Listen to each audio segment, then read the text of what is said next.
this? Takarada-san. And he was awesome. He was married to Miss Universe, and he was very proud of that and made sure that everybody knew that his wife was Miss Universe. And Who was this? Who was this? Takarada-san. Okay, really? Jiro, yeah. Oh, okay. And so I spoke Japanese enough to be able kind of to talk like we're talking now. And so he and I, in between scenes, you know, we'd be waiting for camera, whatever, lights to be set up. And we would just talk, and he made sure I knew his wife was Miss Universe. He was very proud of that. And so it was a wonderful experience. I was sure that for the first 2 weeks I was going to be fired. I'd come off the set at the end of the day and I'd say to my mom, they're going to fire me. I just know they're going to fire me. And I was pleasantly surprised when they did. So I hope you enjoy the film, and you know. I just want to ask one question, Sure. and you said this in an interview, so I know you don't mind mentioning I don't. that they didn't use your I voice knew in you the were going to American say version. that. When did you find out that they weren't going to use your voice for the American dub? Was that after it was released stateside here, or was it before that? Okay, in February of we did the film in the summer of '67. In February '68, my dad was stationed back to San Francisco. Yeah, you were living in Japan. I was living in Japan. Correct? My dad was in the Air Force. So I came back in February of '68. Rhodes was a family friend. My parents and I went to his house and had dinner with him and his family.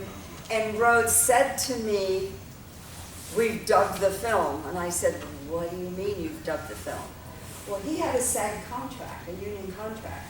I had contract under Toho.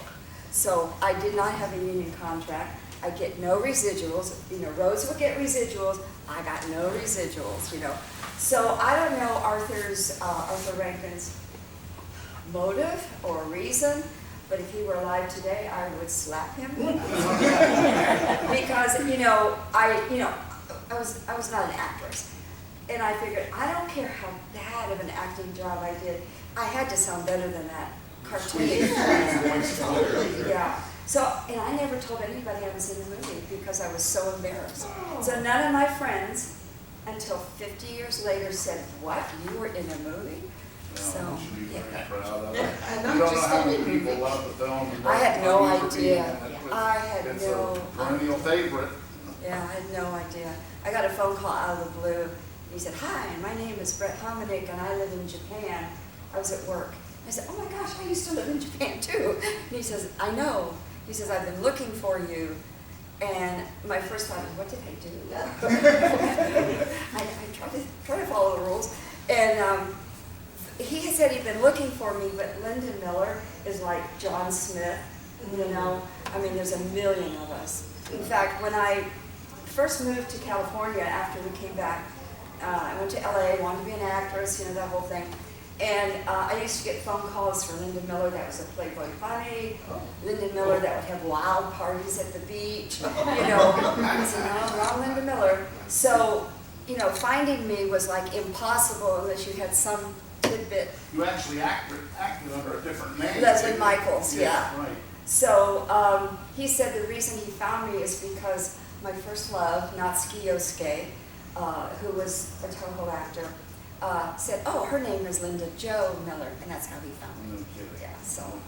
But you said you did go to the premiere in Japan, and you just loved the girl that did the voiceover Yes. for it there. You thought that was fantastic, didn't you? Yeah, I pitched that I could do my own voice in the dub-overs. That doesn't, yeah. And they wouldn't let me, because I suppose, you know, I don't think I had an accent, but I suppose I did, you know. But I went to the premiere, and it was so exciting. And here I am. The closest I'd ever come to Hollywood or movies was reading a movie magazine, you know. So I'm going to a premiere. So my parents and I went to the premiere, and they did an awesome job. They did a great job on Rhodes' voice.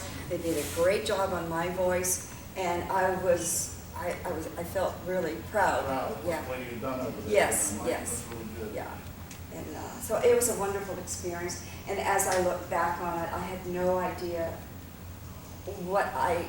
how lucky I was. Yes.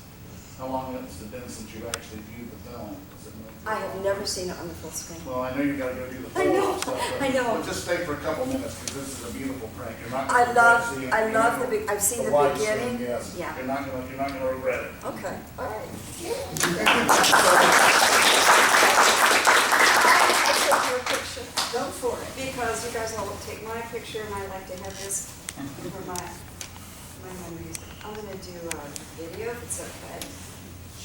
What do you think?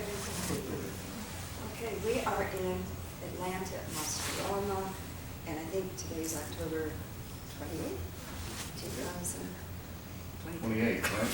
28, yes, 28. Thank you.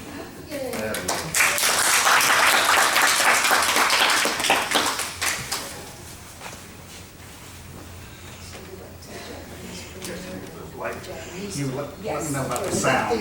No. Too loud or Yeah, I whatever. know, I usually blow everybody out of here. I know.